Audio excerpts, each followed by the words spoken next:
So after completing grade 12, I was mainly inclined towards all the business line, and I was interested towards the economy of the country and all.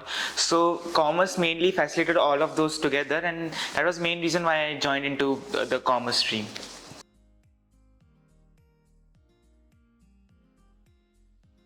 I want to pursue culinary arts, and that is mainly towards going towards the back side of the restaurant, chef and all. So that is my main reason I want to get into culinary arts, culinary management, which is also integrated with hotel management. That is my main thing.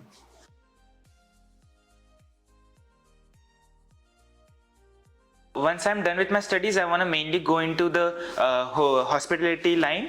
I want to get behind the desk. I want to go also, I want to be the manager of the hotel. At the same time, I also want to be a chef for the restaurant, chef for the hotel itself.